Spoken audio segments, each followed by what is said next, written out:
The first sign that something was wrong came 3 days after the murders. Not when police arrived. Not when neighbors heard screams through the walls. Not even when investigators found blood soaking through the upstairs carpet. Came later, inside a cold interrogation room. Crime scene photos were spread across the metal table when detectives noticed something they would never forget. Ethan Cole was smiling. Not nervous. Not crying. Smiling. And when a detective finally asked why, the 19-year-old tilted his head and whispered, "I wanted to know what it felt like." That sentence haunted investigators for years, because until that night, everyone believed Ethan Cole was harmless. The quiet kid, the respectful son, the shy neighbor who carried groceries for elderly people. Teachers called him intelligent. Friends described him as distant but polite. His parents called him sensitive. But hidden beneath that quiet exterior, something dark had been growing for a very long time. And as detectives dug deeper into Ethan's life, they uncovered journals. Hundreds of pages filled with violent fantasies, obsessive thoughts, and one terrifying question repeated again and again. What happens when a person stops feeling human? Tonight, we're diving into the psychological unraveling of a young man whose mind became a prison nobody could see. A story about isolation, hidden darkness, and the terrifying reality that sometimes the most dangerous monsters look completely ordinary. Ethan grew up in a quiet suburban neighborhood where almost nothing bad ever happened. The kind of place where people left doors unlocked and kids rode bikes until sunset. From the outside, the Cole family looked perfect. His father worked as an accountant. His mother volunteered at local schools. Family photos showed vacations, birthdays, Christmas mornings. But according to people who knew Ethan, there was always something unsettling about him. Not dangerous, just off. Teachers noticed he rarely showed emotion. While other kids laughed or cried, Ethan often stared blankly, almost like he was studying people instead of connecting with them.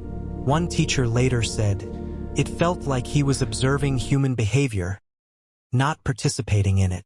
As Ethan grew older, the distance between him and everyone else became impossible to ignore. He avoided eye contact, struggled to form close friendships, and whenever conversations became emotional, he completely shut down.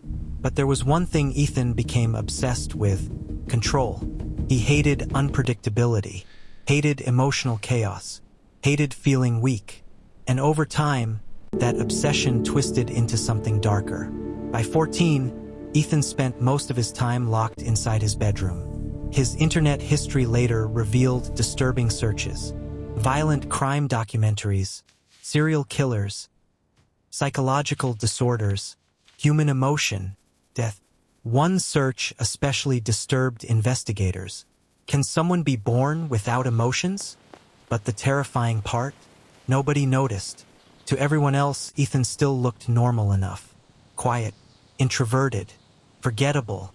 Then came the first real warning sign. The family dog. A golden retriever named Daisy had followed Ethan everywhere for years. But suddenly, the dog became terrified of him. Whenever Ethan entered a room, Daisy would whimper, hide behind furniture, and refuse to come near him. At first, his parents laughed it off, until Ethan's younger cousin witnessed something disturbing. Late one night, she walked downstairs and saw Ethan sitting alone in the dark kitchen. No lights, no movement, just Ethan staring silently at the trembling dog, smiling faintly. The next morning, Daisy disappeared. The family assumed she escaped through the backyard gate. Flyers were posted around the neighborhood, but investigators would later uncover evidence suggesting something horrifying happened that night. And after Daisy vanished, Ethan became colder, more detached, almost empty. Then detectives found the journals hidden beneath loose floorboards under his bed. Black notebooks, no labels, just page after page of cold, clinical writing. One entry read, "I watched my mother cry today. I understood why she was upset, but I felt nothing." Another, "Everyone pretends emotions are automatic. For me, they feel artificial." But the deeper detectives read, the darker the entries became. Ethan described feeling disconnected from humanity, like he was trapped behind glass, unable to feel guilt, unable to understand love. And then came the line repeated across multiple pages. "I want to know what fear feels like." Shortly afterward, Ethan's behavior escalated. He secretly recorded conversations, followed strangers through stores, watched people for hours without their knowledge. Not for robbery, not for violence, for observation. According to forensic psychologists, Ethan became addicted to studying emotion from a distance. Then came the online forums, dark anonymous communities where isolated people discussed emotional emptiness, violent fantasies, and psychological disorders. Investigators believe Ethan met someone there who encouraged his darkest thoughts. Recovered messages included lines like, "Fear is power," and "Maybe empathy is just weakness people are taught to admire." After that, Ethan changed. His journals became more confident, more aggressive. He stopped questioning his thoughts and started embracing them. Soon he began wandering neighborhoods late at night, standing silently outside strangers' homes. And nobody noticed, because he looked ordinary. Then a woman named Melissa Grant reported a terrifying incident. She claimed someone had been standing outside her bedroom window late at night, watching her. Police searched the area but found nothing. Months later, investigators discovered Ethan's journals describing Melissa's daily routine in disturbing detail. One entry simply read, "She senses me now." The thrill of fear was feeding something inside him. But observation eventually stopped satisfying him. He wanted more. Then came the storm. Heavy rain slammed against the neighborhood just after midnight when the first scream echoed through the Cole family home.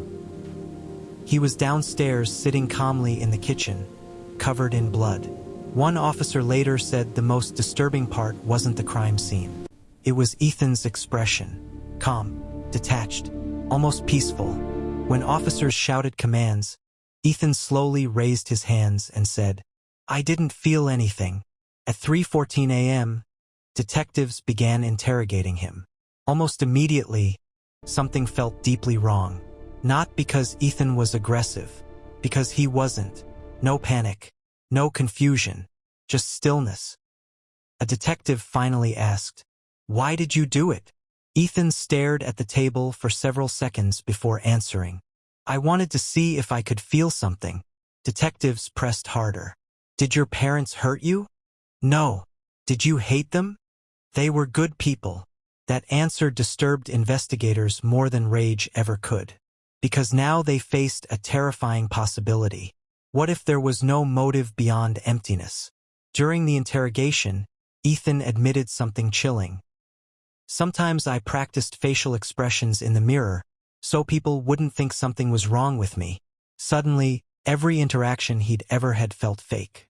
The smiles, the politeness, the shy personality. What if Ethan had been performing humanity the entire time? Then detectives returned to the Cole house after Ethan revealed something hidden in the basement. Behind a shelving unit, investigators discovered a concealed room. Inside were photographs of strangers taped across the walls. Neighbors, women walking alone at night, people sleeping inside their homes, unaware they were being watched. But the most disturbing discovery wasn't the photos. It was the recordings. Hundreds of audio tapes carefully labeled by date. Arguments, crying, fear. Ethan had been collecting emotions like experiments. Then detectives found a handwritten list of 12 names. One of them was Melissa Grant. Police suddenly realized something horrifying. The murders at the Cole home may not have been Ethan's original plan. Forensic analysts later recovered deleted videos from Ethan's laptop. At first, the recordings showed a lonely teenager discussing isolation and emotional numbness. But over time, his mental state visibly deteriorated. One video showed Ethan staring into the camera without blinking before whispering, "I think something is missing inside me." Another, "What happens if the guilt never comes?" Then investigators uncovered the final recording filmed only hours before the murders. Ethan looked exhausted, agitated, terrified. For the first time, Genuine fear appeared What on were you his doing face. there, Ethan? He whispered, Tell me "The the thoughts truth. are getting louder now." Then he looked toward his bedroom door like he heard something unseen. "I don't think I can stop this anymore." The video ended abruptly. That recording divided the entire country. Some believed Ethan was evil. Others believed he had been psychologically collapsing for years without anyone realizing it. Then came testimony from his younger sister, Olivia. She described watching her brother slowly become unrecognizable. One night, she opened Ethan's bedroom door and found him sitting in front of a mirror practicing facial expressions, smiling, frowning, tilting his head. When he noticed her, he calmly asked, "Which smile looks more believable?" But the most chilling testimony came when Olivia revealed something she'd hidden for months. A week before the murders, she overheard Ethan arguing with himself in the basement. One voice calm, the other angry. Then she heard him whisper, "You're getting harder to control now." The courtroom sat frozen. Then prosecutors revealed Ethan had attended therapy shortly before the murders. His therapist testified that Ethan admitted he feared losing control of his own mind. At one point, Ethan asked, "If someone knows they're dangerous, but hasn't hurt anyone yet, what are they supposed to do?" The question haunted the courtroom, because for the first time, people wondered whether Ethan had tried to warn someone before everything collapsed. But prosecutors had one devastating argument. Even if Ethan was mentally unstable, he still planned everything. The stalking, the hidden room, the recordings, the target lists, and then came the final video, filmed just 47 minutes before the murders. In the grainy footage, Ethan sat on his bedroom floor trembling. "I don't think I'm going to survive this." He described violent thoughts replaying constantly inside his head. Then suddenly, he looked toward the corner of the room and whispered, "Please stop talking." No other voice appeared on the recording. Only silence. Then Ethan began crying softly. Not dramatically, not manipulatively, just fear. Real fear. And finally he whispered, "I think something terrible is about to happen." When the trial ended, the jury rejected Ethan's insanity defense. Legally, they concluded he understood exactly what he was doing. As the guilty verdict was read, Ethan remained motionless. Then quietly whispered, "They were right." Before being escorted away, he looked toward Olivia and said one final sentence, "I don't hear them anymore." Years later, the case still divides psychologists and investigators. Some believe Ethan suffered severe psychological collapse. Others believe he was a manipulative predator hiding behind mental illness. But one final note discovered in his prison cell continues haunting everyone connected to the case. They keep asking when it started. But I think that's the wrong question. The real question is why nobody noticed I was gone while I was still there. And the final line, "No one knew what was happening inside my mind, because I didn't know either." Even today, nobody fully agrees on what Ethan Cole truly was. A monster, a broken mind, or something far more terrifying. A person who looked completely ordinary, while silently disappearing inside himself.